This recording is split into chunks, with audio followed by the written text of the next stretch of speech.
नमस्कार, स्वागत है आप सभी का। मैं हूं आपके साथ पूजा शर्मा। वक्त है आज के शब्द बांट का। शुरुआत करते हैं छत्तीसगढ़ से। छत्तीसगढ़ में गृह मंत्री अमित शाह के शब्दों के बांट से, जिसके निशान पर आई भूपेश बघेल की सरकार।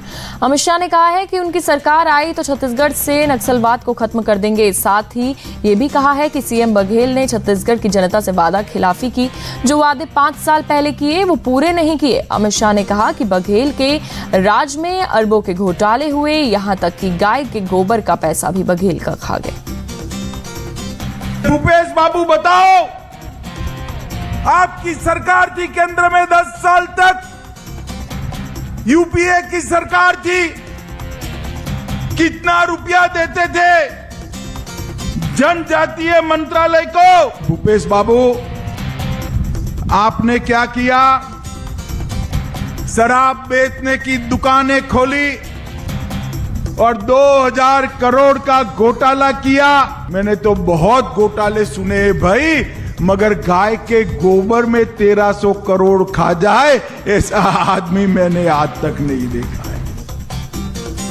भूपेश बघेल पर हमला करने के बाद अमित शाह ने एक और बड़ी बात कही। उन्होंने कहा कि इस बार छत्तीसगढ़ में 3 बार दिवाली मनाई जाएगी। पहली दिवाली के दिन, दूसरी 3 दिसंबर को बीजेपी की जीत का जश्न मनाने के लिए, और तीसरी जनवरी में जब राम मंदिर का लोकार्पण होगा। बताओ भाइयों बहनों, अयोध्या में राम मंदिर बनना चाहिए था या नहीं बनना चाहिए था? इतने सालों तक कांग्रेस ने रोक कर रखा। इस बार छत्तीसगढ़ में 3 दिवालियां मनने वाली हैं। 3 दिवाली। मैं बताऊं कैसे 3 दिवाली मनेगी? एक तो दीपावली के दिन पटाखे जलाकर दीपावली मनाएंगे ना? जोर से बोलो, मनाएंगे ना? 3 दिसंबर को भाजपा सरकार होगी, फिर से दीपावली मनाएंगे ना? और जनवरी में राम मंदिर तैयार हो जाएगा, फिर से हम दीपावली मनाएंगे। कांग्रेस नेता भक्त चरण दास ने अमित शाह पर पलटवार किया। उन्होंने कहा कि बीजेपी राम का इस्तेमाल वोट के लिए करती है। कई दशकों से बीजेपी राम के नाम पर चुनाव जीतती रही, लेकिन राम मंदिर नहीं बना। भक्त चरण दास ने कहा कि राम का काम तो राहुल गांधी और भूपेश बघेल ने किया है। उन्होंने कहा कि बीजेपी ने अयोध्या में जो राम मंदिर बनवाया है उस पर खून के छींटे हैं, और ऐसे मंदिर में राम कभी नहीं बैठेंगे। तो दिवाली लोग इस देश में सेलिब्रेशन नहीं किए आज तक, वो पहली बार करेंगे। अमित शाह जी कितना बोले हैं राम मंदिर? कब तक कितने बार आप चुनाव जीते राम मंदिर के? राम मंदिर का ईंट लिया गया लोगों से हर घर को मोबिलाइज करने के लिए। उस बार तो राम मंदिर नहीं हुआ, कई बार नहीं हुआ राम मंदिर अभी तक। आप लटका के रखे क्योंकि वो मुद्दा बनी रहे आपके लिए। राहुल गांधी जी राम के पद पर कन्याकुमारी से कश्मीर तक पैदल चले गए, और राम गमन पाथ भूपेश जी की सरकार ने छत्तीसगढ़ में बनाया। ये गिफ्ट नहीं है। राम हर दिल में जो देख नहीं पाता है, पत्थर में अगर राम आते हैं, कण कण में राम आते हैं, तो अमित शाह जी के मंदिर में आएंगे? ऐसे मंदिर में राम नहीं रहेंगे। राम जी को तय करना होगा कि लोगों के दिलों में रहेंगे या खून के ब्लड साइड के जो सोच है, उस सोच के आधार पर बने हुए राम मंदिर में रहेंगे। तो सरकार कैसे बनाएंगे? जनता बनाएगी, वो बनाएंगे? मुझे बता दीजिए। ईडी बनाएगा सरकार, आईटी बनाएगा सरकार, होम मिनिस्टर बनाएंगे अपना सेना बल को लेके। अभी तक होम मिनिस्टर आए नहीं दुख दर्द में लोगों के साथ देने में। बस्तर की जनता तब नहीं दिखे, इतने साल बाद देखे। सपा प्रमुख अखिलेश यादव ने मध्य प्रदेश चुनाव में कांग्रेस के रवैये पर आपत्ति व्यक्त की। उन्होंने कहा कि यह गठबंधन सिर्फ राष्ट्रीय स्तर पर है, राज्य पर नहीं। ऐसी जानकारी हमें पहले नहीं थी। इंडिया गठबंधन, हम ही कंफ्यूज हो गए होंगे। इसका मतलब अगर हम उन मीटिंगों में बैठे हैं तो हम ही कंफ्यूज रहे होंगे। इसीलिए जिस व्यक्ति के बारे में आप बात कर रहे हैं, मुझे नहीं पता कि कांग्रेस पार्टी का कौन व्यक्ति इस तरह की बात कर रहा है। हमें तो ये लगा कि जब मध्य प्रदेश के मुख्यमंत्री जो रहे, पूर्व में कई बार मुख्यमंत्री रहे, वो रहे, उन्होंने मीटिंग बुलाई और पूछा समाजवादी पार्टी से। हमने अपनी पूरी परफॉर्मेंस बताई, किस समय पर समाजवादी पार्टी के विधायक कहाँ जीते हैं। कभी 1 जीते, कभी 2 जीते, कभी 5 जीते, और किस जगह हम नंबर 2 पे रहे। पूरी चर्चा हुई और रात भर 1 बजे तक समाजवादी पार्टी के नेताओं को जगाया उन्होंने और बातचीत पूरे आंकड़े देखे और आश्वासन दिया कि हम 6 सीटों पर विचार करेंगे। लेकिन जब रिजल्ट आया, घोषित की गई सीटें, तो समाजवादी पार्टी शून्य रही। अगर ये मुझे पहले दिन पता होता कि विधानसभा स्तर पर कोई गठबंधन नहीं है इंडिया का, तो हम उसमें कभी मिलने नहीं जाती हमारी पार्टी के लोग, न अपनी हम सूची देते कांग्रेस के लोगों को, न कांग्रेस के लोगों का फोन उठाते। लेकिन अगर उन्होंने ये बात कही है कि गठबंधन नहीं है, तो हम स्वीकार करते हैं गठबंधन नहीं है। और गठबंधन अगर केवल उत्तर प्रदेश में केंद्र के लिए होगा तो उस समय विचार किया जाएगा। तो और जैसा व्यवहार होगा समाजवादी पार्टी के साथ, वैसा ही व्यवहार उनको देखने को मिलेगा यहाँ। उत्तर प्रदेश कांग्रेस के अध्यक्ष अजय राय ने अखिलेश पर झूठ बोलने का इल्जाम लगा दिया। अजय राय ने कहा कि अखिलेश ने अपनी पार्टी के उम्मीदवार तो कांग्रेस की लिस्ट आने से पहले ही घोषित कर दिए थे, इसलिए कांग्रेस पर वादा खिलाफी का इल्जाम ठीक नहीं है।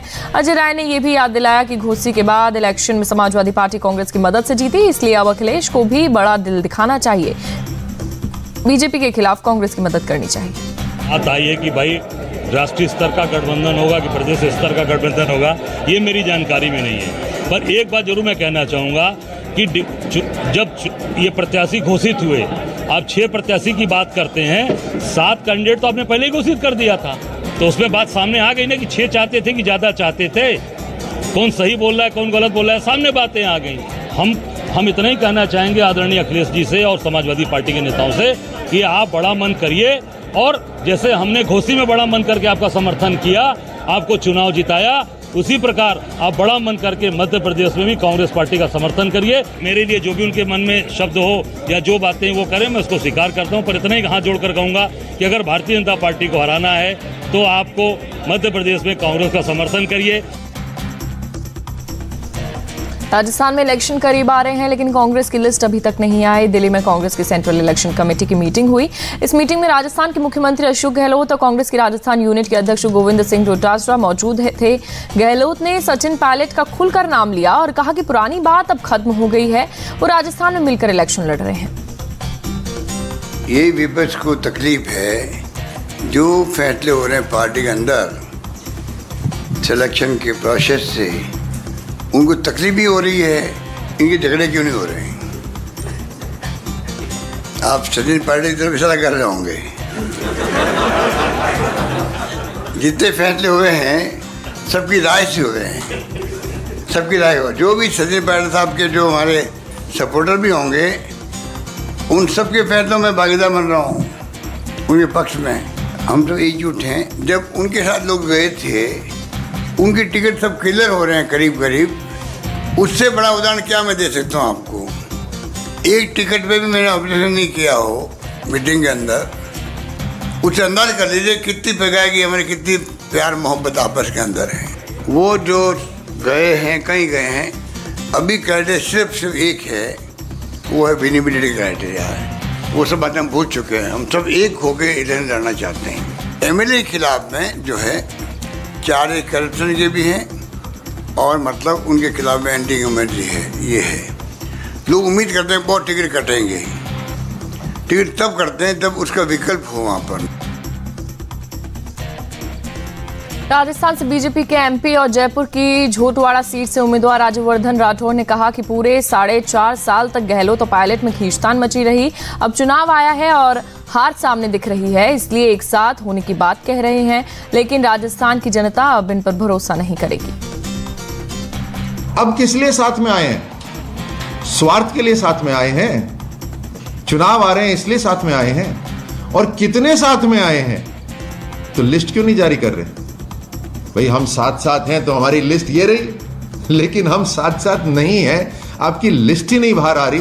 पीछे घमासान चल रहा है, पूरी जानकारी पता चल रही है, लेकिन जनता के सामने लिस्ट नहीं आ रही। तो 4.5 साल तो स्वार्थ के लिए लूटा और अब राजस्थान की चिंता नहीं करी। और अब जब खुद की चिंता आ गई है तो साथ साथ आने का दावा कर रहे हैं। इससे राजस्थान को कोई लाभ नहीं होने वाला। आपका समय, गहलोत साहब, आपका समय निकल गया। अब तो हिसाब देना पड़ेगा। राहुल गांधी ने तेलंगाना के सीएम चंद्रशेखर राव पर वंशवाद का आरोप लगाया। प्रियंका गांधी ने भी ऐसे ही आरोप लगाए थे। इन आरोपों पर केसीआर की बेटी और बीआरएस की एमएलसी के कविता ने पलटवार किया।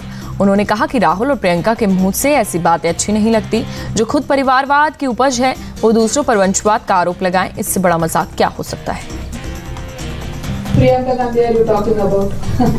The Priyanka Gandhi who is Motilal Nehru's son, Nehruji's Jawaharlal Nehru's daughter, Indiraji's son, Rajiv Gandhi's daughter Priyanka Gandhi is talking about family politics. This is the funniest thing I have heard in the whole election campaign. They should not be sitting in the glass houses and throwing stones at others. They should realize what they are saying.